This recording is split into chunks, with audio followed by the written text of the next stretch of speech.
எனதருமை மாணவர்கள் அனைவருக்கும் இனிய வணக்கம். 5ஆம் வகுப்பு தமிழ் ஏற்றி பாட புத்தகத்தில் 4வது பாடத்தை நாம் படித்துக் கொண்டிருக்கின்றோம். இன்றைய வகுப்பில் நாம் ஒரு கதையை படிக்கப் போகின்றோம். கதை கேட்பதும் கதையை கூறுவதும் கதை வாசிப்பதும் நாம் அனைவருக்கும் மிகவும் விருப்பமான செயல். இன்றைய கதையும் நமக்கு மகிழ்ச்சியை தரக்கூடிய ஒரு கதையாக இருக்கின்றது. கதையை நான் கூறுகிறேன், கேளுங்கள். இன்று நாம் சின்னானும் சிட்டுக்குருவியும் என்ற தலைப்பில் அமைந்துள்ள கதையைத்தான் கேட்கப் போகின்றோம், படிக்கப் போகின்றோம், வாசிக்கப் போகின்றோம். அன்பான மாணவர்களே, சின்னானும் சிட்டுக்குருவியும். ஒரு ஊரில் சின்னான் என்ற ஒரு மனிதன் இருந்தான். அவனும் அவனுடைய மனைவியும் சலவை தொழிலாளர்கள். அந்த சின்னானுக்கு ஒரு நூதனமான பிரச்சனை ஏற்பட்டது. என்ன பிரச்சனை தெரியுமா? அவன் சலவை செய்து காய போடக்கூடிய துணிகளை எல்லாம் சிட்டுக்குருவிகள் அசுத்தம் செய்து விடுகின்றன. முதலில் இதை அவன் நினைத்தான், இது ஒரு சாதாரணமான செயல், சிட்டுக்குருவிகள் தெரியாமல் வந்து அசுத்தம் செய்துவிட்டு செல்கின்றன என்று நினைத்தான். ஆனால் சிட்டுக்குருவிகள் அவனுடைய துணிகளை அசுத்தம் செய்வது தொடர்ந்து கொண்டே இருந்தது. அவர்கள் துணி துவைக்கும் அதே படித்துறையில் தான் மற்ற சலவை தொழிலாளர்களும் துணிகளை துவைத்தார்கள். ஆனால் அந்த சிட்டுக்குருவிகள் மற்றவர்களின் துணிகளை அசுத்தம் செய்வதில்லை. சின்னான் துவைத்து காய போடக்கூடிய துணிகளை மட்டுமே அசுத்தம் செய்தன. அவனுக்கு மிகவும் கவலையாக இருந்தது, வருத்தத்துடன் இருந்தான். அவன் நினைக்கின்றான், இது ஏதோ தெய்வ குற்றம், அதனால்தான் இப்படியெல்லாம் எனக்கு நடக்கிறது என்று நினைக்கின்றான். சிட்டுக்குருவிகள் அசுத்தம் செய்யக்கூடிய துணிகளை மீண்டும் துவைத்து காய போடுவது அவனுக்கு மிகவும் கஷ்டமாக இருந்தது, வேதனை தந்தது. இது ஏதோ சாமி குற்றம் போல் தெரிகிறது என்று அவருடைய நண்பர்கள் கூறினார்கள். அந்த ஊரில் சாமியார் ஒருவர் இருந்தார், மிகவும் நல்லவர். மக்களுடைய பிரச்சனைகளுக்கு தீர்வு கூறிக்கொண்டிருந்தார். சின்னானும் அவருடைய மனைவியும் மகனுமாக குடும்ப சகிதம் சாமியாரிடம் சென்று தன்னுடைய பிரச்சனையை கூறுகிறார். சாமியார் நினைக்கிறார், இவன் கூறுவதை கேட்டால் உண்மையாகத்தான் தெரிகிறது, இவன் தவறு செய்வதை போன்று தெரியவில்லை என்று நினைக்கின்றான். அவருடைய சின்னானுடைய மனைவியிடம் விசாரிக்கிறார். அவளும் இதையே தான் கூறுகிறார். சின்னானையும் அவனுடைய மனைவியும் சற்று நீங்கி இருக்க சொல்லிவிட்டு அவனுடைய மகனான ஆறுமுகத்திடம் விசாரிக்கிறார். நீ எந்த வகுப்பு படிக்கிறாய் என்று கேட்கிறார். நான் கழிந்த வருடம் 4ஆம் வகுப்பு படித்தேன் என்று கூறுகிறான் சிறுவன் ஆறுமுகம். ஏன் இந்த வருடம் பள்ளிக்கூடம் செல்லவில்லையா என்று கேட்கிறார். அதற்கு நம்மளை மாதிரி ஏழைகளுக்கு எதற்கு படிப்பு என்று ஐயா கூறிவிட்டார், அதனால் என்னை பள்ளிக்கு அனுப்பவில்லை என்று கூறுகிறார். உனக்கு பள்ளிக்கூடம் செல்வதற்கு ஆசை இல்லையா என்று கேட்கிறார். எனக்கு ஆசைதான் என்று மகிழ்ச்சியுடன் கூறுகிறார் மாணவன். நான் உன்னை பள்ளிக்கூடம் அனுப்புவதற்கு சொல்லுகிறேன் என்று கூறுகிறார். அதற்கு சிறுவன் கூறுகிறான், ஐயா விடணுமே என்று கேட்கிறார். அதற்கு சாமியார் கூறுகிறார், நான் உன் தந்தையிடம் கூறி உன்னை பாடசாலைக்கு அனுப்பிவிடுகிறேன் என்று கூறுகிறார். சிறுவன் சற்று யோசித்துவிட்டு கூறுகிறான், நான் சென்று விட்டால் சிட்டுக்குருவிகள் என்ன செய்யும் என்று கேட்கிறார். சாமியாருக்கு ஆச்சரியம், எந்த சிட்டுக்குருவிகள் என்று கேட்கிறார். எங்கள் வீட்டு மேற்கூரையில் சில சிட்டுக்குருவிகள் இருக்கின்றன. அப்பாவும் அம்மாவும் வேலைக்கு சென்ற பிறகு அவை கீழே இறங்கி வரும், என்னோடு விளையாடும், பின்பு பறந்து சென்று விடும் என்று கூறுகிறார். சாமியாருக்கு ஒரே ஆச்சரியம். அவர் கேட்கிறார், அவை உன்னை கண்டு பயப்படுவதில்லையா என்று கேட்கிறார். அதற்கு சிறுவன் கூறுகிறான், எதற்கு பயப்பட வேண்டும், அவை என்னுடைய நண்பர்கள் என்று கூறுகிறார். சாமியார் யோசித்தார். அங்கேயும் சிட்டுக்குருவிகள், இங்கேயும் சிட்டுக்குருவிகள்.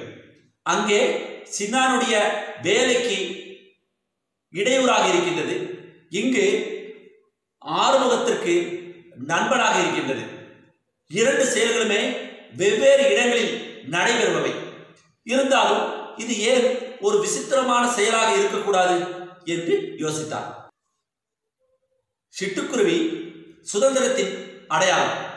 அந்த சிட்டுக்குருவியை போல் சிறுவர்களும் பாடசாலைக்கு சென்று ஆடி பாடி மகிழ்ச்சியோடு இருக்க வேண்டிய காலம். அதனால் ஆறுமுகத்தை பள்ளிக்கூடத்திற்கு அனுப்புவதில் உறுதியாக இருந்தார் சாமியார். சின்னானையும் அவருடைய மனைவியையும் அருகில் அழைத்து கூறுகிறார், உன் மகன் ஆறுமுகத்தை பள்ளிக்கூடம் அனுப்பிவிடு, உன்னுடைய பிரச்சனைக்கு தீர்வு ஏற்பட்டுவிடும் என்று கூறுகிறார். என்ன சாமி சொல்றீங்க, மொட்டை தலைக்கும் முழங்காலுக்கும் முடிச்சு போட்ட மாதிரி என்று கூற நினைக்கிறார் சின்னான்.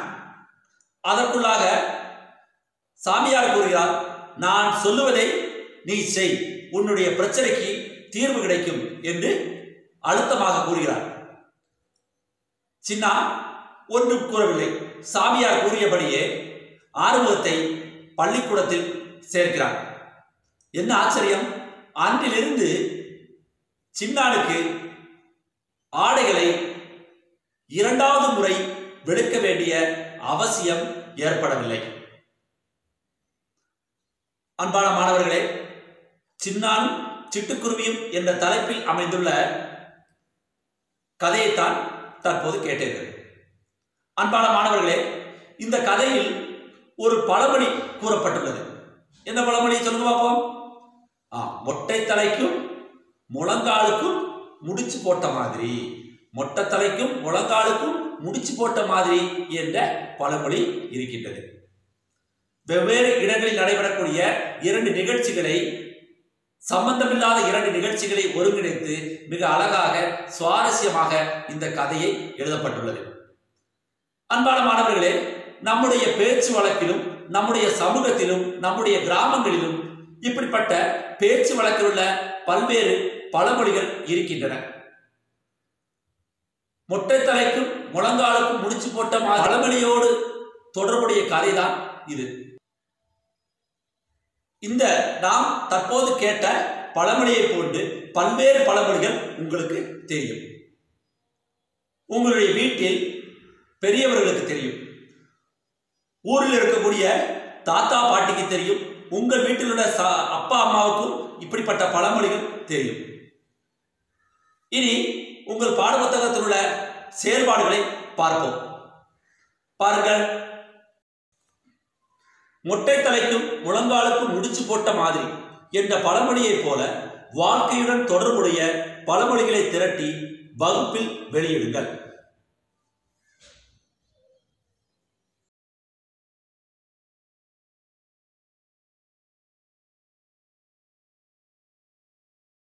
மொட்டை தலைக்கும் முழங்காலுக்கும் முடிச்சு போட்ட மாதிரி என்ற பழமொழியை போன்று நம்முடைய வாழ்க்கையில் பலவிதமான பழமொழிகளை நாம் பயன்படுத்துவதுண்டு. அப்படிப்பட்ட பழமொழிகளை நீங்கள் சேகரிக்க வேண்டும். நான் தற்போது உங்களுக்கு ஒரு சில பழமொழிகளை அறிமுகப்படுத்துகிறேன். கவனியுங்கள்.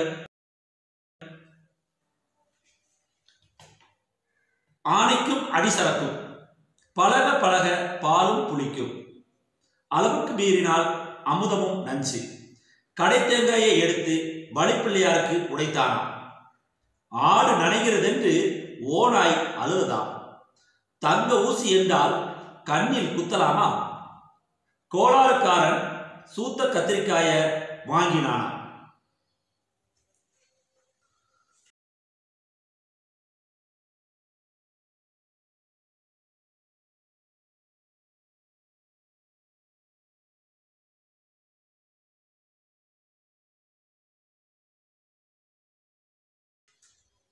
அன்பான மாணவர்களே, தற்போது நான் சில பழமொழிகளை உங்களுக்கு அறிமுகப்படுத்தினேன். நம்முடைய பாட புத்தகத்திலும் பழமொழி இருக்கின்றது. உங்களுக்கும் சில பழமொழிகள் தெரியும். நீங்களும் வேறு அநேகம் பழமொழிகளை சேகரிக்க வேண்டும். இவ்வாறு சேகரித்த பழமொழிகள் அனைத்தையும் உட்படுத்தி ஒரு பழமொழி தொகுப்பு நீங்கள் தயாரிக்க வேண்டும். தயாரித்து உங்களுடைய ஆசிரியருக்கு அனுப்பி கொடுக்க வேண்டும்.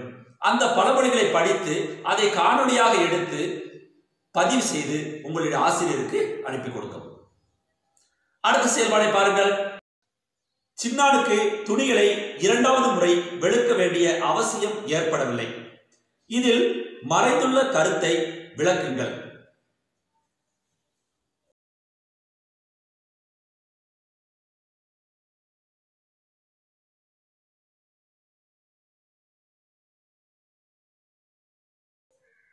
அன்பான மாணவர்களே, இந்த கதையில நம்ம கேட்டோம், எப்படி சின்னானுக்கு துணிகளை இரண்டாவது முறை வெளுக்க வேண்டிய அவசியமே ஏற்படவில்லை என்று நாம் பார்த்தோம். சரிதானே? நீங்க செய்ய வேண்டியது, அப்படி இரண்டாவது முறை எதற்காக சின்னானுக்கு வெளுக்க வேண்டிய அவசியம் ஏற்படவில்லை என்ற கருத்தை நீங்கள் எழுதி உங்களுடைய ஆசிரியருக்கு நீங்கள் என்ன செய்ய வேண்டும்? அனுப்பி கொடுக்க வேண்டும். அன்பான மாணவர்களே, இந்த சின்னானும் சிட்டுக்குருவியும் என்ற தலைப்பில் உள்ள கதையை நீங்கள் மீண்டும் மீண்டும் நன்றாக வாசிக்க வேண்டும். கதை வாசிப்பது நமக்கு மிகவும் விருப்பத்தை தரக்கூடியது. அப்படி வாசிக்கும் போதுதான் நமக்கு என்ன செய்ய முடியும்? வாசிப்பு பழக்கத்தை மேம்படுத்துவதற்கான பயிற்சி உங்களுக்கு கிடைக்கும். அதனால் சின்னான் சிட்டுக்குருவியும் என்ற தலைப்பில் உள்ள பாடப்பகுதியை மீண்டும் மீண்டும் வாசிக்கவும், இதோடு தொடர்புடைய கொடுத்திருக்கக்கூடிய செயல்பாடுகளையும் செய்து உங்களுடைய குறிப்பேட்டில் எழுதி உங்களுடைய ஆசிரியருக்கு நீங்கள் என்ன செய்ய வேண்டும்? அனுப்பி கொடுக்க வேண்டும். அன்பான மாணவர்களே, உங்கள் பாட புத்தகத்தில் முதல் பக்கத்தில் இந்திய குடிமக்களின் அடிப்படை கடமைகள் என்ற ஒரு பகுதி கொடுக்கப்பட்டுள்ளது. அதேபோல் பாட புத்தகத்தின் இறுதி பகுதியில் குழந்தைகளின் உரிமைகள் என்ற தலைப்பில் ஒரு பகுதியும் கொடுக்கப்பட்டுள்ளது. இவற்றை நீங்கள் வாசித்து பார்த்ததுண்டா? வாசித்திருப்பீர்கள், அப்படித்தானே? வாசிக்கவில்லை என்றால் இன்று நீங்கள் அந்த கடமைகளையும், இந்திய குடிமக்களின் அடிப்படை கடமைகளையும் குழந்தைகளின் உரிமைகளையும் நீங்கள் நன்றாக வாசிக்க வேண்டும்.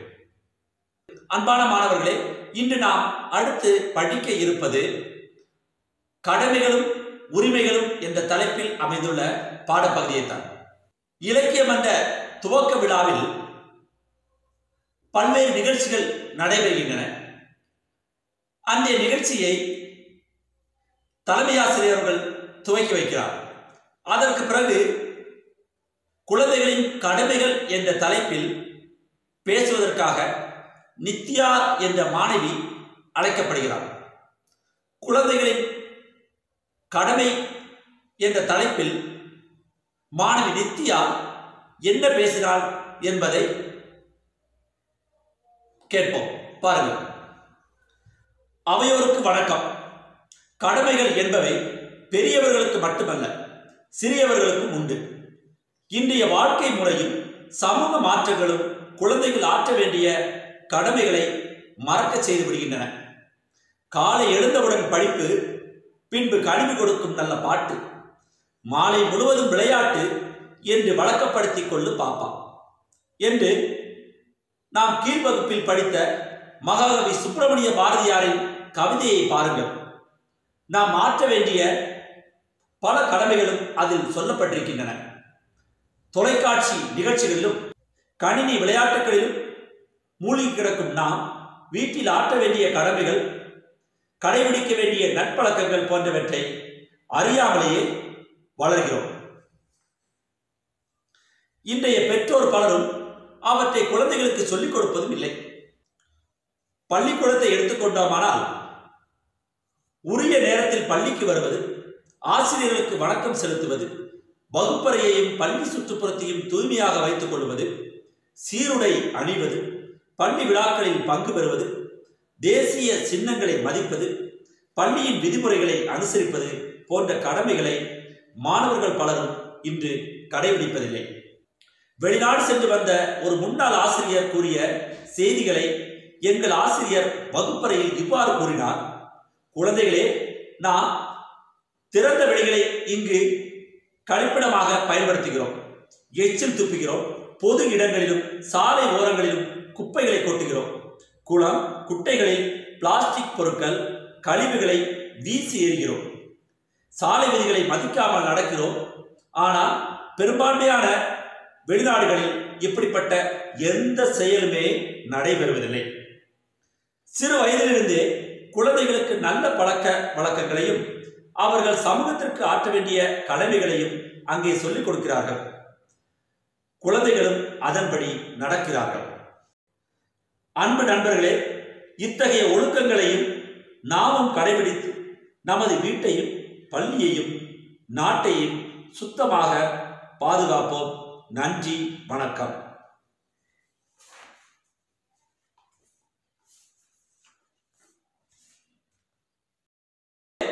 குழந்தைகளின் கடமைகள் என்ற தலைப்பில் மாணவி நித்யா கூறிய சொற்பொழிவை தான் தற்போது வாசித்தோம்.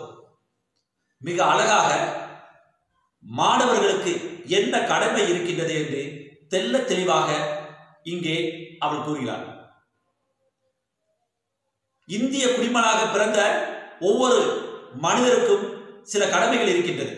அதே போன்று குழந்தைகளான உங்களுக்கும் சில கடமைகள் இருக்கின்றது. அதனால் அன்பான மாணவர்களே, நாம் செய்யக்கூடிய ஒவ்வொரு செயல்களிலும் நம்முடைய கடமையை உணர்ந்து கடமை உணர்வோடு நாம் என்ன செய்ய வேண்டும்? செயல்பட வேண்டும். அது வீட்டிலாக இருந்தாலும் சரி, பள்ளிக்கூடங்களாக இருந்தாலும் சரி, சமூகத்திலாக இருந்தாலும் சரி, நாம் நம்முடைய கடமைகளை மறந்து செயல்படக்கூடியது. குறிப்பாக பெற்றோர்கள் கூறுவதை கேட்டும் ஆசிரியர்களை மதித்தும் நடப்பது உங்களுடைய கடமையில் மிக முக்கியமான செயலாகும். அதேபோல் சோம்பலாக இருப்பது என்பது, மற்றவர்களுடைய பொருட்களை ஆசைப்படுவது போன்ற கெட்ட பழக்கங்கள் உங்களுடைய கடமையை நிறைவேற்ற முடியாமல் செய்துவிடும். அதனால் நீங்கள் உங்களுடைய கடமையை செவ்வனை செய்வதற்காக பலவிதமான முயற்சிகளை எடுக்க வேண்டும். சிறந்த குடிமகனாக நம்முடைய உரிமைகளை பெறுவதற்கு நம்முடைய கடமைகளை ஆற்றி நாம் தயாராக இருக்க வேண்டும். மாணவி நித்யாவின் சொற்பொழிவு முடிந்த பிறகு குழந்தைகளின் உரிமைகள் என்ற தலைப்பில் பேசுவதற்காக மாணவன் சலீம் அழைக்கப்படுகிறார். மாணவன் சலீம் குழந்தைகளின் உரிமைகள் என்ற தலைப்பில் என்ன பேசுகிறார் என்று பார்ப்போம். அவையோரை வணங்குகிறேன். குழந்தைகளுக்கு கிடைக்க வேண்டிய பல உரிமைகள் இன்றைக்கு மறுக்கப்பட்டு வருகின்றன. குழந்தைகளுக்குரிய அங்கீகாரங்கள் உரிய இடத்தில் கிடைக்காமல் போகின்றன. குழந்தைகளிடம் பரிவு காட்டி அவர்களையும் மனிதராக ஏற்க மறுக்கும் சமூகத்தை நான் வன்மையாக கண்டிக்கிறேன். உலகில் லட்சக்கணக்கான குழந்தைகள் உணவு, கல்வி, மருத்துவ வசதி கிடைக்காமல் வாடிக்கொண்டிருக்கிறார்கள். குழந்தைகள் உடல் அளவிலும் மனதளவிலும் பாதிப்புக்குள்ளாகி கொண்டிருக்கிறார்கள். பட்டாம்பூச்சி போல் பறந்து தெரிய வேண்டிய குழந்தைகள் குழந்தை தொழில், குழந்தை திருமணம், உடல் உறுப்புகள் திருட்டு, பெற்றோரின் கொடுமைகள் போன்ற பல இன்னல்களால் கூண்டுக்குள் அடைபட்ட கிளிகளாய் வாடிப்போய் நிற்கிறார்கள். குழந்தைகளின் அடிப்படை உரிமைகள் பாதுகாக்கப்பட வேண்டும். குழந்தைகளுக்கு உண்ண உணவும், வாழ இருப்பிடமும், உடல் நலம் பெற மருத்துவமும், பாதுகாப்பான வாழ்க்கையும் கல்வியும் கட்டாயம் வேண்டும். வாய்ப்புக்கு நன்றி கூறி விடைபெறுகிறேன். வணக்கம்.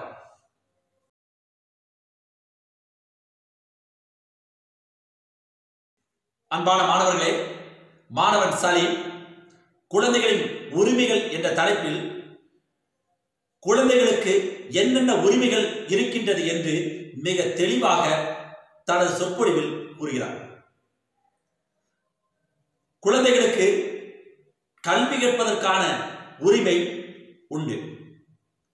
அதேபோல் சமூகத்தில் அங்கீகரிக்கப்பட வேண்டியவர்கள் குழந்தைகள். இப்படிப்பட்ட உரிமைகள் நமக்கு அநேகம் இருக்கின்றன. அந்த உரிமைகளை நாம் பெற வேண்டும், பயன்படுத்த வேண்டும். இந்த உரிமைகளை நாம் கேட்டு பெறும்போது நம்முடைய கடமைகளும் உங்களுடைய மனதில் இருக்க வேண்டும். கடமைகளை தெளிவாக செய்துவிட்டு உரிமைகளை பெறுவதற்காக நாம் முயற்சிக்க வேண்டும். அன்றைய இடைக்கமன்ற நிகழ்ச்சி மிகவும் சிறப்பாக முடிவுற்றது.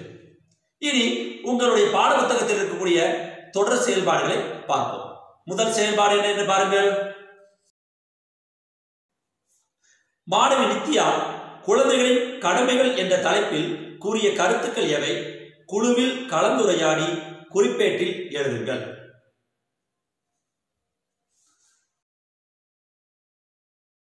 மாணவி நித்யா குழந்தைகளின் கடமைகள் என்ற தலைப்பில் கூறிய செய்திகள் அனைத்தும் உங்களுடைய பாட புத்தகத்தில் இருக்கின்றது.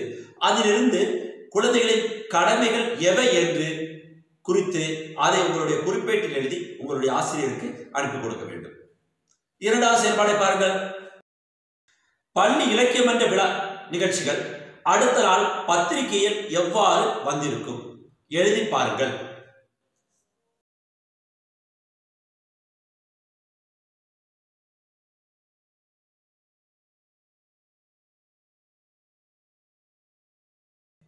பள்ளி இலக்கியம் என்ற துவக்க விழா எவ்வாறு நடைபெற்றது என்பதை பத்திரிகையில் வருவதற்கு என்ன செய்ய வேண்டும் என்று நாம் என்ன செய்ய வேண்டும்? ஒரு பத்திரிகை செய்தி தயாரிக்க வேண்டும். இந்த இலக்கியம் என்ற துவக்க விழா பத்திரிகையில் எவ்வாறு வந்திருக்கும் என்பதை நான் தற்போது உங்களுக்கு காண்பிக்கிறேன். பாருங்கள். அம்பநாடு பள்ளியில் இலக்கியம் என்ற தொடக்க விழா, கொல்லம், அக்டோபர் 11, 2014. நேற்று மாலை அம்பநாடு அரசு துவக்கப்பள்ளியில் இலக்கியம் என்ற தொடக்க விழா நடைபெற்றது.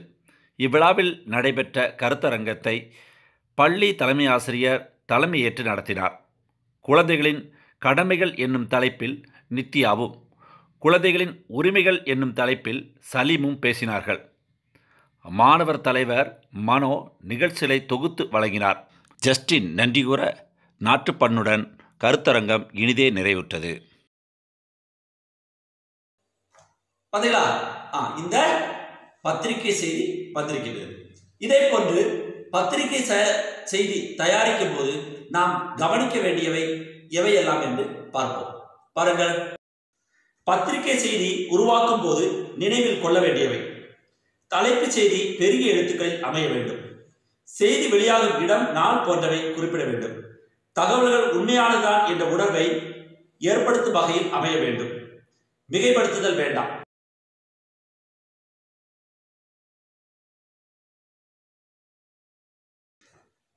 இந்த தற்போது நான் கூறியவற்றை கருத்தில் கொண்டு கவனத்தில் கொண்டு நீங்கள் பத்திரிகை செய்தி தயாரிக்க வேண்டும்.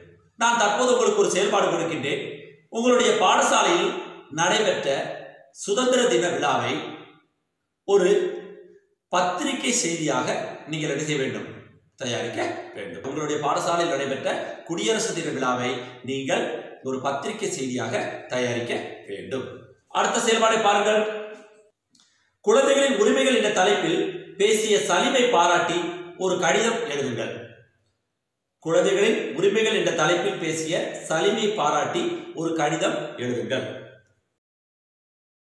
நான் தற்போது உங்களுக்கு சலீமை பாராட்டி எழுதப்பட்ட கடிதத்தை உங்களுக்கு காண்பிக்கிறேன். பாருங்கள்.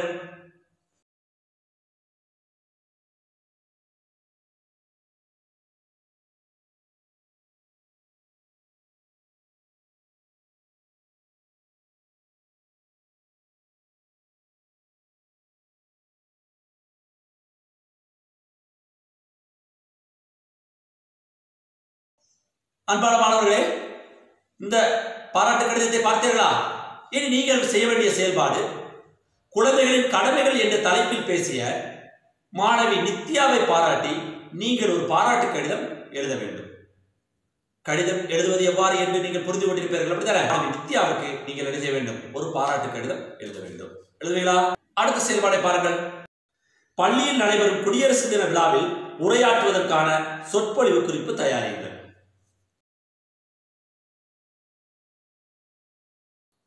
அன்பான மாணவர்களே, சொற்பொழிவு குறிப்பு தயாரிப்பதற்கு முன்பாக நாம் சொற்பொழிவு ஆற்றுவதற்கான செய்திகளை நாம் என்ன செய்ய வேண்டும்? சேகரிக்க வேண்டும். என்னென்ன செய்திகள் சேகரிக்கலாம்? ஒரு சொற்பொழிவு ஆற்றுவதற்கான தலைப்பு கொடுக்கப்பட்டுள்ளது. அந்த தலைப்போடு தொடர்புடைய பல்வேறு செய்திகளை சேகரிக்க வேண்டும். என்று முதல் குடியரசு தினம் கொண்டாடப்படுகிறது, யார் கொடியேற்றுவார்கள், எங்கு வைத்து குடியரசு தினம் கொண்டாடப்படுகிறது, குடியரசு தினம் என்றால் என்ன, இதற்காக வரக்கூடிய சிறப்பு விருந்தினர்கள் யார் என்ற பலவிதமான செய்திகளை நீங்கள் சேகரித்து அதன் அடிப்படையில் நீங்கள் என்ன செய்ய வேண்டும்? சொற்பொழிவு குறிப்பு தயாரிக்க வேண்டும். அத்துடன் அந்த சொற்பொழிவு குறிப்பை பயன்படுத்தி இன்றைய வகுப்பில் நாம் கேட்ட மாணவி நித்யாவின் சொற்பொழிவு, மாணவர் சலீம் செய்த சொற்பொழிவு போன்றவற்றை போல் நீங்களும் குடியரசு தின விழாவை பற்றிய ஒரு சொற்பொழிவு செய்து உங்களுடைய ஆசிரியருக்கு பதிவு செய்து நீங்கள் என்ன செய்ய வேண்டும்? அனுப்பி கொடுக்க வேண்டும். அன்பான மாணவர்களே, இன்றைய வகுப்பில் நாம் சின்னானும் சிட்டுக்குருவியும் என்ற தலைப்பில் உள்ள ஒரு கதையை படித்தோம். தொடர்ந்து கடமைகளும் உரிமைகளும் என்ற தலைப்பிலுடைய பாடப்பகுதியை படித்தோம். 2 பாடத்திலிருந்தும் சில தொடர் செயல்பாடுகள் உங்களுக்கு கொடுக்கப்பட்டுள்ளன. அந்த தொடர் செயல்பாடுகள் அனைத்தையும் செய்து உங்களுடைய ஆசிரியருக்கு நீங்கள் என்ன செய்ய வேண்டும்? அனுப்பி கொடுக்க வேண்டும். இந்த 4வது பாடம் இத்துடன் முடிவடைகிறது. மீண்டும் அடுத்த வகுப்பில் சந்திப்போம். நன்றி, வணக்கம்.